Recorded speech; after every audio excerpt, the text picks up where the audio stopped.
I was 18 years old when I decided to fight for my country.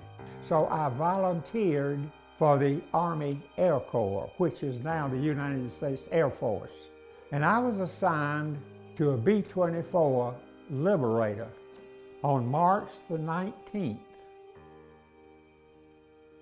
1944.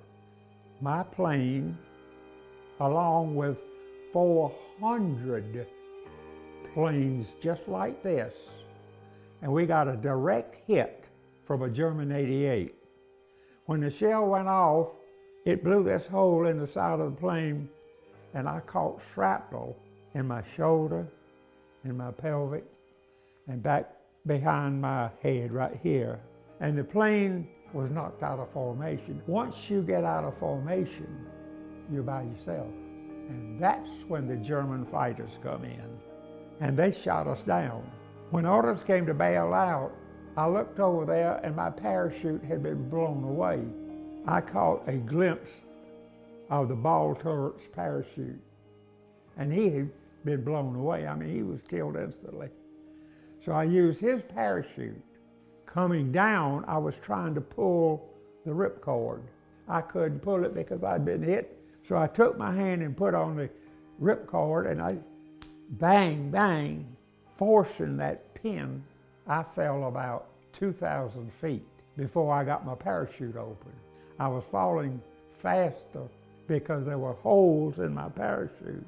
And coming down in the parachute, it was a beautiful Sunday afternoon. Beautiful blue sky, very quiet.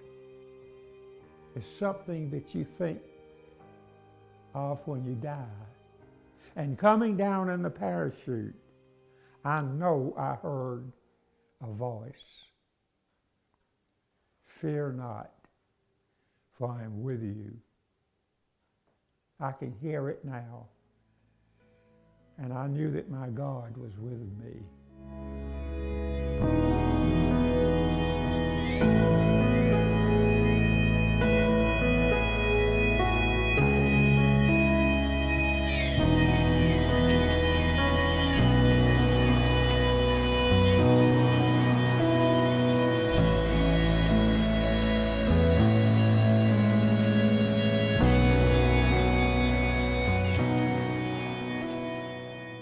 My name is Louis Blanding Fowler, but my friends call me Lou.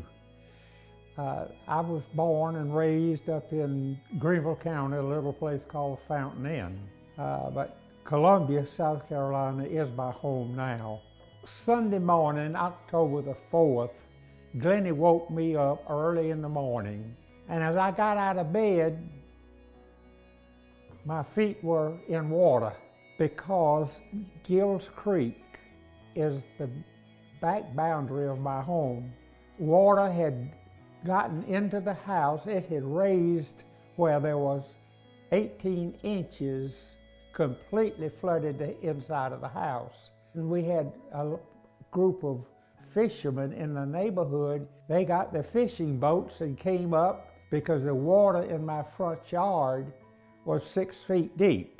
I did not want to leave the house because I felt like the captain of a ship, that I would not abandon my home, so I refused to go. But then they talked me into it and convinced me that I had to go, so I got in this fishing boat and they dropped us off at our neighbor's house. If you didn't get out on a boat, you didn't get out of the house because the water was so deep. And then we rented this house over here to temporarily house us until we could repair our house on Burwell Lane. The reason the water rose is because above Columbia, up toward Blythewood, there are probably 30 to 35 dams, because anytime anybody wanted to sell lakefront property, they would go up there and dam up something and make a lake out of it. There was no control over the dams DHEC and all of, they did not police the dams and inspect the dams. So if you take 35 dams, dam number 1 either fills up with water and they release the water, then that deluge of water coming down goes into the next lake, and then the next lake. Eventually the dam started breaking, and Gills Creek could not handle all of that water coming down. The first time that's ever happened.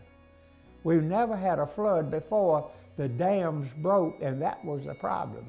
The creek itself is not wide enough or deep enough to handle all that water from all of those many lakes up there.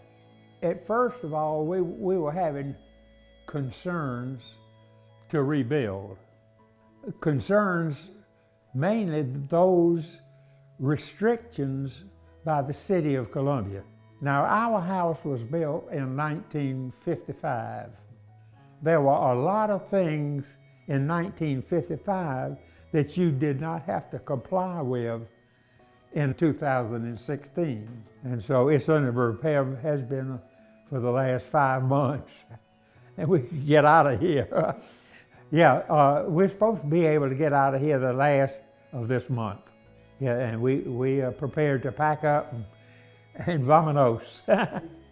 As the flood was occurring, the effect of that flood did not hit me when the flood was going on. Later on, it affected me. It made me angry. Why me? Why my house that we've lived in for 65 years and got it exactly where we want it? We got it furnished right. It's our retirement home. I was angry. I started assessing what value that house had to me and had to my family. Over my life, I've accepted a lot of things that I didn't like. But life is tough, but life is good. I'm grateful. I'm thankful, mainly because I have my family, my friends, my God, my country.